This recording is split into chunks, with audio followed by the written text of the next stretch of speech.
Hit and run का जो law है, मैं पार्लियामेंट में खड़े होकर इसकी मुखालिफत करा था, मैं स्पीच भी डाला उसकी।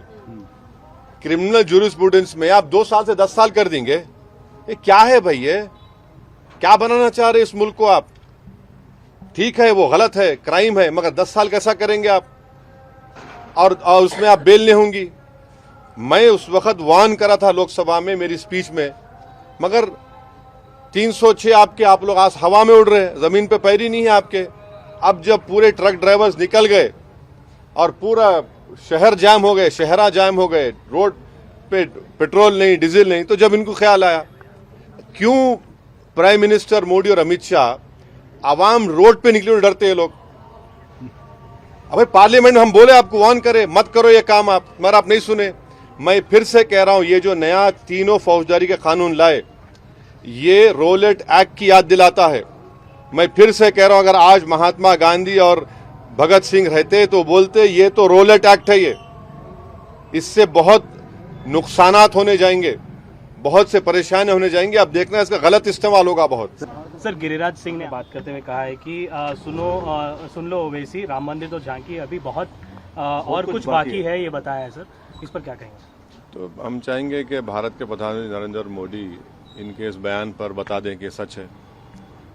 जब उनका कैबिनेट का मंत्री इस तरह की बकवास कर रहा है, तो देश के प्रधानमंत्री की एक मॉरल रिस्पॉन्सिबिलिटी बनती है, कलेक्टिव रिस्पॉन्सिबिलिटी बनती है कि वो अपने इस मिनिस्टर के बयान की तस्दीक कर दें। वो क्या कह रहा है, सच कह रहा है क्या आप काशी, मथुरा, टीली वाली मस्जिद, सुनहरी मस्जिद, जितने आरएसएस के पास जो 30-35 हज़ार मसाजिद के लिस्ट है, क्या वो सब ले लेंगे क्या आप लोग? तो देश के प्रधानमंत्री की जिम्मेदारी है कि वो अपने मिनिस्टर के इस बयान के ऊपर देश को बताएं कि उनकी पॉलिसी क्या है।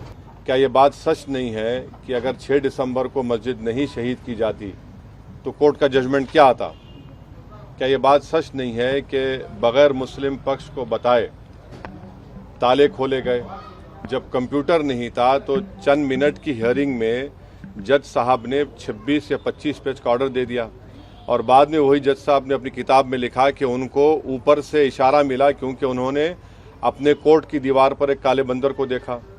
क्या ये बात सच नहीं है कि जब जीबी पंत उत्तर प्रदेश के मुख्यमंत्री थे, रात के अंधेरे में बाबरी मस्जिद में मूर्तियां रख दी गई, उसके बाद मस्जिद को बंद कर दिया गया?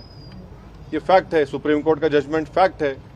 इसीलिए हमने जब सुप्रीम कोर्ट का जजमेंट आया था, हमने कहा था कि सुप्रीम कोर्ट का जजमेंट बिलीफ के ऊपर आया है, और हमको इस बात का उस वक्त एप्रीहेंशन था, जो अब सच साबित हो रहा है अनफॉर्चुनेटली, कि आप देख रहे हैं कि मुख्तलिफ मसाजिद के ऊपर केसेस डाले जा रहे हैं।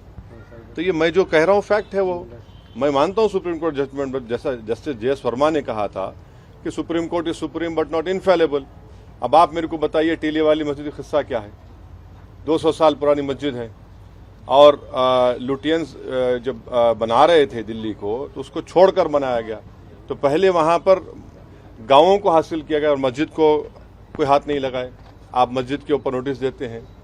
तो ऐसे कई मसाजिद हैं जहां पर संघ परिवार से ताल्लुक़ रखने वाले लोग या उनकी आइडियोलॉजी से अपने आप को करीब मानने वाले लोग इस तरह के कोशिशें कर रहे हैं ना। असदुद्दीन ओवैसी ही इस मुल्क का सबसे बदनाम आदमी है, बाकी सब राजा हरिश्चंद्र की औलाद है, दूध के धुले हुए हैं, इनसे कोई गुनाह हो ही नहीं सकता।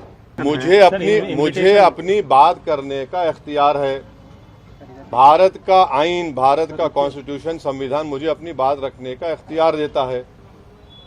अगर आपको मेरी बात पसंद नहीं आ रही तो कान में रुई लगा लीजिए आप, मगर मैं सच्चाई को बयान कर रहा हूं। आप डिसएग्री करिए, मगर आप बोलेंगे नहीं, अब नहीं, तुम नहीं बोलना, हम वो कर देंगे। अरे भाई, क्या करेंगे आप?